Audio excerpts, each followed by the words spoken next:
أعوذ بالله من الشيطان الرجيم. بسم الله الرحمن الرحيم. الرحمن علم القرآن خلق الإنسان علمه البيان. الشمس والقمر بحسبان والنجم والشجر يسجدان والسماء رفعها ووضع الميزان ألا تطغوا في الميزان وأقيموا الوزن بالقسط ولا تخسروا الميزان. والأرض وضعها للأنام فيها فاكهة والنخل ذات الأكمام والحب ذو العصف والريحان فبأي آلاء ربكما تكذبان. خلق الإنسان من صلصال كالفخار وخلق الجان من مارج من نار فبأي آلاء ربكما تكذبان. رب المشرقين ورب المغربين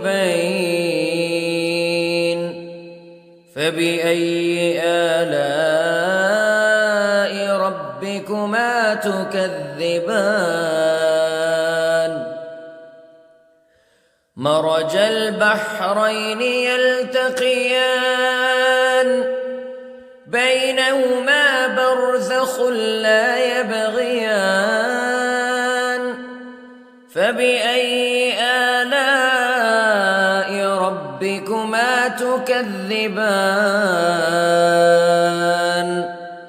يخرج منهما اللؤلؤ والمرجان فبأي آلاء ربكما تكذبان. وله الجوار المنشآت في البحر كالأعلام فبأي آلاء ربكما تكذبان. كل من عليها فان ويبقى وجه ربك ذو الجلال والإكرام فبأي آلاء ربكما تكذبان. يسأله من في السماوات والأرض كل يوم هو في شأن فبأي آلاء ربكما تكذبان. سنفرغ لكم أيها الثقلان فبأي آلاء ربكما تكذبان.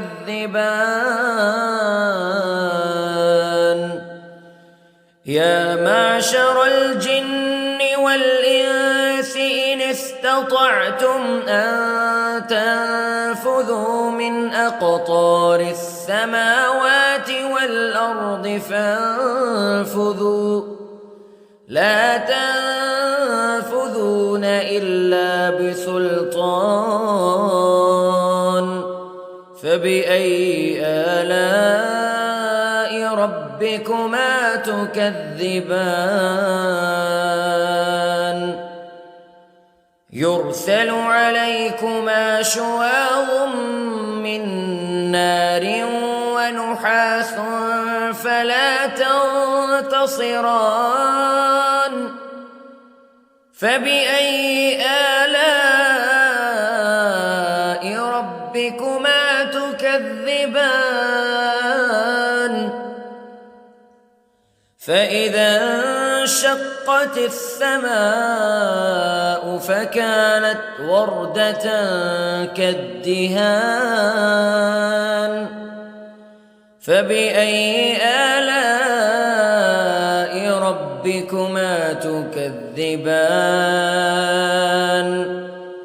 فيومئذ لا يسأل عن ذنبه إنس ولا جان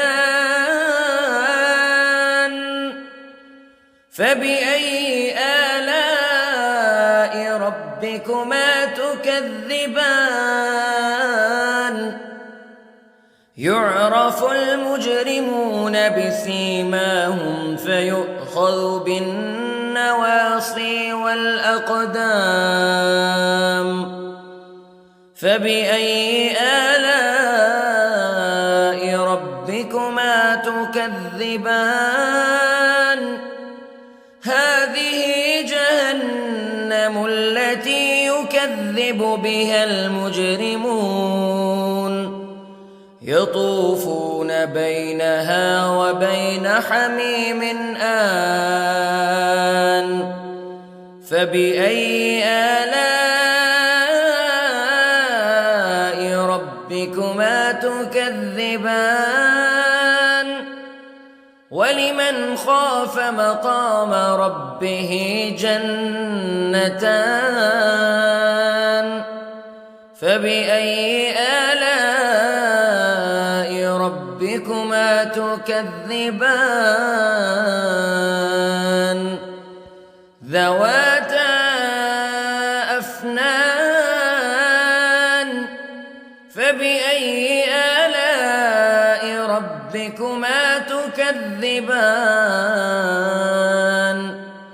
فيهما عينان تجريان فبأي آلاء ربكما تكذبان فيهما من كل فاكهة زوجان فبأي آلاء ربكما تكذبان متكئين على فرش بطائنها من استبرق وجنى الجنتين دان فبأي آلاء ربكما تكذبان فيهن قاصرات الطرف لم يطمثهن إنس قبلهم ولا جان فبأي آلاء ربكما تكذبان كأنهن الياقوت والمرجان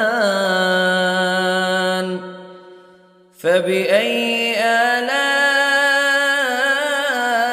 ربكما تكذبان هل جزاء الإحسان إلا الإحسان فبأي آلاء ربكما تكذبان ومن دونهما جنتان فبأي آلاء ربكما تكذبان مدهامتان فبأي آلاء ربكما تكذبان فيهما عينان نضاختان فبأي آلاء ربكما تكذبان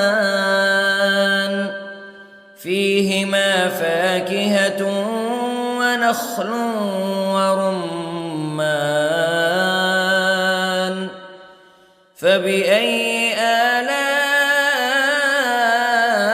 ربكما تكذبان فيهن خيرات حسان